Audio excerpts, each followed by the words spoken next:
Mark, Hay Creek Stock Farm, haycreek.net. It's September 26th today. Standing by a silage pile. Completed just a week ago. Got it covered and sealed up. We're going out there today, save field, to finish it up. Daylight and energy and getting some equipment failures, so we didn't quite get it all chopped and into the pile. So we're going to finish up the rest of it and just green chop. It's going to be green chop. It's going to be fed directly to the cattle, the cow-calf herd on pasture. But this is the silage that I'm using to preserve it.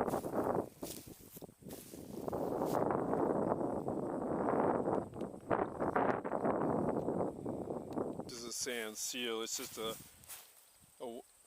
layer of sand about 3 or 4 inches thick, held in place so it doesn't wash away by this piece of corrugated tube, which is in turn staked in place so it doesn't slide across the ground by some sections of fiberglass posts on there, about 10 to 16 inches long, depending on how loose the soil is. But it prevents air from getting in underneath the plastic. And then the tires with the silage fermenting process is an anaerobic process. So it uses up all the oxygen under the plastic and replaces it with a carbon dioxide atmosphere, and then starts building up acids to help preserve it as well. And then the tires with the lacing across them help keep the plastic from billowing, so the wind will tend to, especially if there's a crossflow, the wind will tend to lift that plastic and in turn suck air in, so the strings, the twines, and the weights minimize that. So there's 13 rear unloading type silage boxes in this one pile, kind of run in side by side like slices of bread in a loaf, and then packed together with a loader tractor. So the idea is to minimize gaps between them. They're laid down, the loader tractor pushes the slices together so that there's no gaps between them, or minimize the gaps between them. And then anything that gets put on the edge is lifted up and pushed, or any loose stuff around the edges is lifted up and pushed in place to minimize air and to maximize the efficiency of the plastic too. The more you can get in one piece of plastic, the better off you are.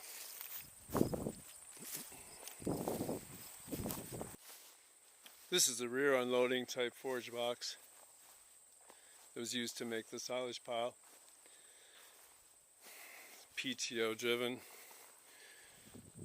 Material kind of comes out in a big loaf, but breaks up as it comes over this edge. You gotta move the tractor forward as well, because it'll tend to push on the tractor. There's not enough compression or elasticity in it anymore, as it's so densely packed in here.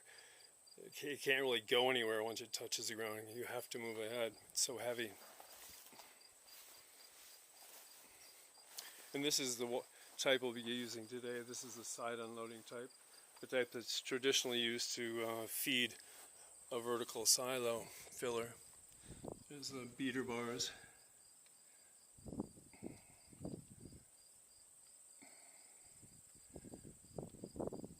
So there's the beater bars in here that gnaw away at the leading edge of the pile as it's advanced by the chain.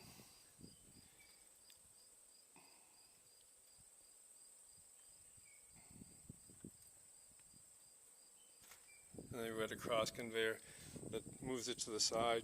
When you advance, if you just run it over the ground, you'll leave a linear pile of more or less even consistency, depending on how evenly it discharges. With this long chop silage we'll be making, it's not micro chopped like modern choppers are. It's chops to only maybe a 4 to 6 inch length, and it can be very difficult to unload with this type of device. So a handheld fork is a necessary piece of auxiliary equipment with this thing. It likes to plug up. And this is the chopper device itself. It's a 50-plus-year-old flail chopper, 72-inch cutting width. We're direct cutting this stuff off the stalk and chopping it. No drying involved. These are the flails.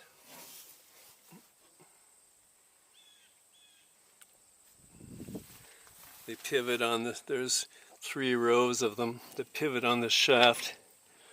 Pivot on pins, if you will, so you can hit an obstacle and not get broken. And that all the material is brought up. If this cover is open, all the material will just fly out here. If it's closed, it'll all bounce off and be deflected down to this cross auger, which takes it into the cutting blades. This is moving in this direction and shears the material between the knife blade here and this hard edge here. Close clearance hard edge. It's only supposed to be less than a 1/16 of an inch clearance there. And then the paddles that form the other part of this, the flat paddles impel the chopped material up out of the spout and with enough velocity to take it into the wagon.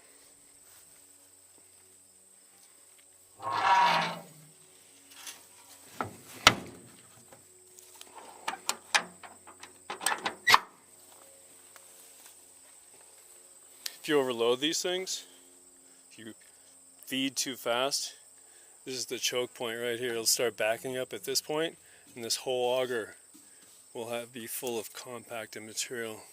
It'll quickly bring your PTO to a halt, screeching halt.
cutting.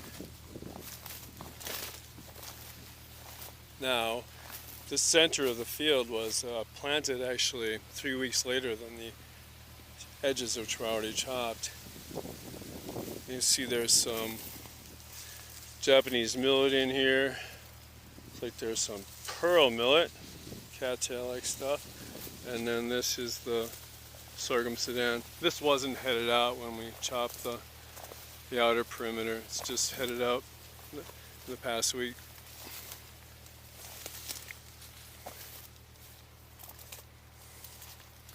There's also should be some beans, some legumes, some beans. Both mung beans and black-eyed cowpeas are planted here. They supposedly do well in cooler environments, drier soils. This is sandy loam soil.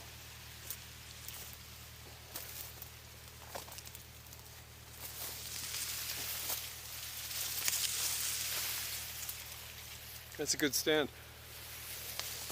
The fertilization on this field was kind of sketchy. I don't know what happened. It was like I had ordered enough fertilizer for this field and another one, and when I got done with this one and went to do the other one, I had to do 2 passes on the other one to use that all up. So somehow this one got shorted.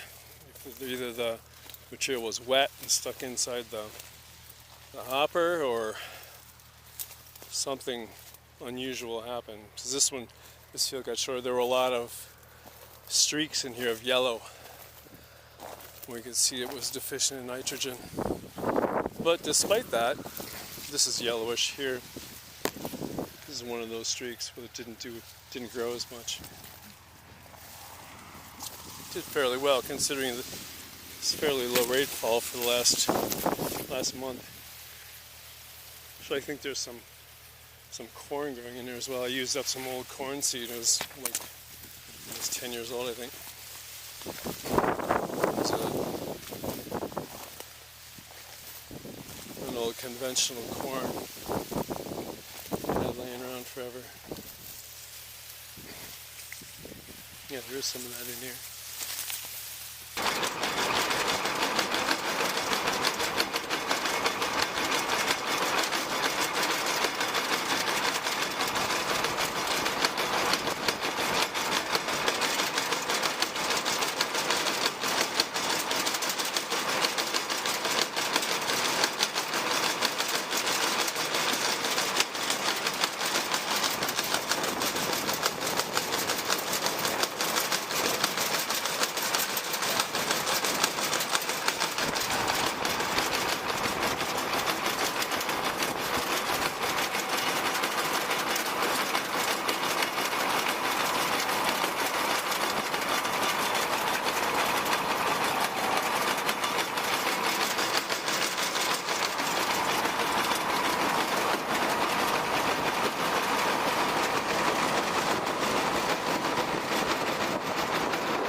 This is our second full day of grazing this stuff. Just moved the wire, put a new one in.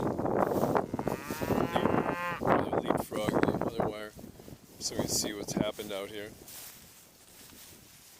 This has just been exposed today, so they're working on that. Put down these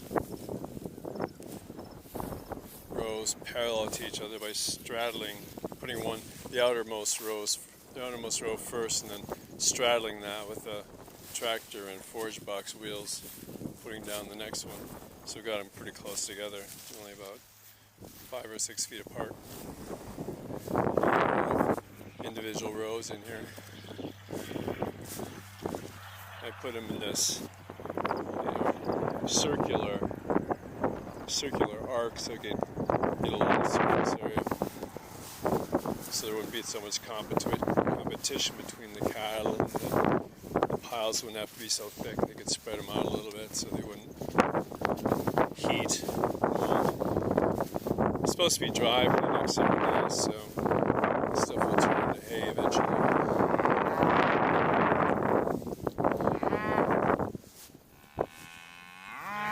So furthermore, furthest row here was exposed yesterday. They've cleaned it up pretty well. Places where they didn't trample on it or shit on it, they're pretty well cleaned up. They're just off of grazing the same sort of stuff. They had a 3.5 acre patch, probably of a 6 acre field of BMR, sorghum Sudan mix, so they're used to it. They like a little break with the grass, but the grass out here, the long stuff tends to be pretty coarse this time of year, so that's not so desired either. But this stuff has good energy levels in it, food value, nutrient value, legumes in it. So we'll see how it goes.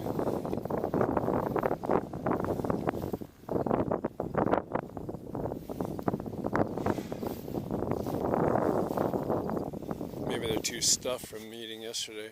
They don't seem all that eager this morning, but time will tell.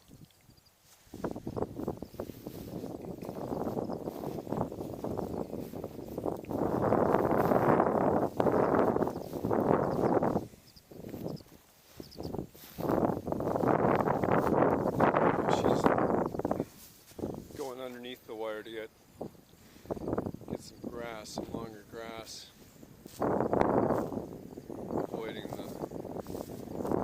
wind chop.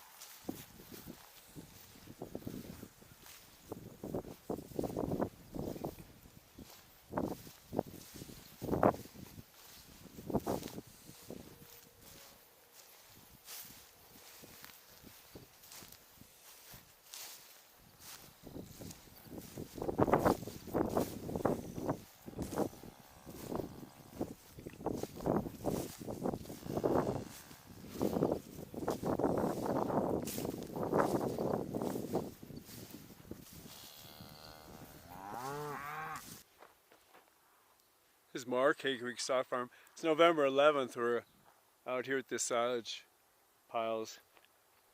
There's the west one, or the east one rather, that we were just finishing up the field, chopping the sorghum Sudan mix. It wouldn't fit in there, wouldn't fit in the plastic. And then to the east, we've opened up the an earlier one. It was harvested like June 11th. It was a cereal rye. So we started feeding this. A week ago, end of October. It's 9 out of 1 and 2 year one and going on 2-year-old. Mix of 1 and going on 2-year-old cattle here.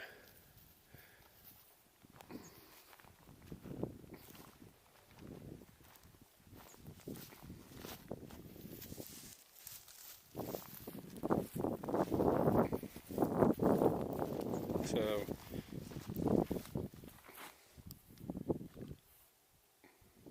this plastic right here is where the end of the pile was, where the sand seal was. We've kind of gotten it eaten to the point where it's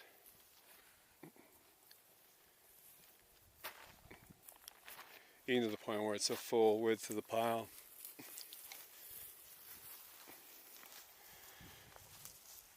So at the point we're feeding, we pull back the corrugated tubing, and then strip back the plastic. Cut it about 1.5 to 2 feet up, so we can wrap it down and enclose the sand in case you want to retrieve it in the springtime, depending on the conditions. If it's dry enough, it can be shoveled up and retrieved to use again. Otherwise, it tends to get mixed in with the residual silage and manure, and just gets mixed in with the compost.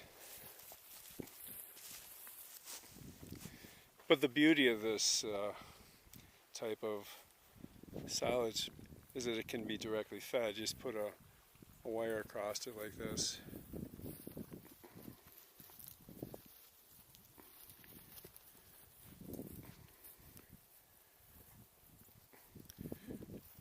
Just put a wire across it between a surrounding perimeter wire. It keeps the cattle from going over the top. And then every day come out and fork up the residue on the bottom so they don't trample it down and start walking up higher and higher, wasting more and more feed.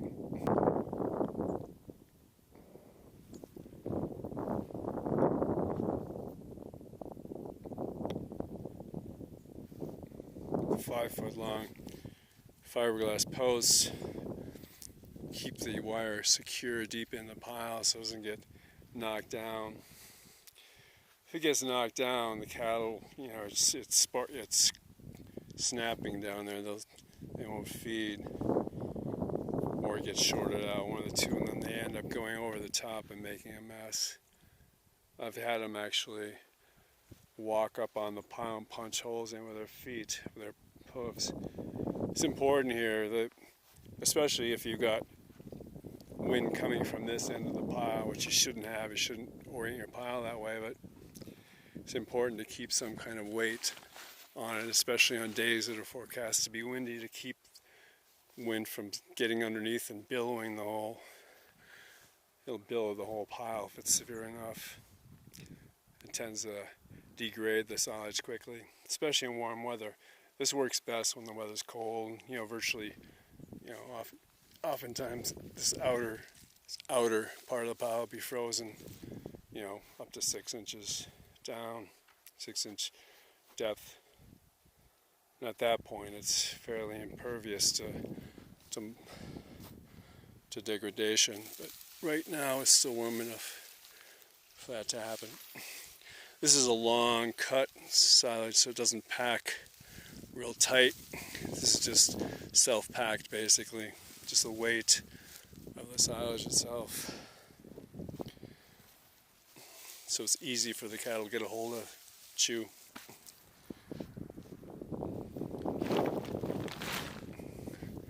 So there's the fork. Hold down tires, some little holdbacks to keep the plastic from falling down.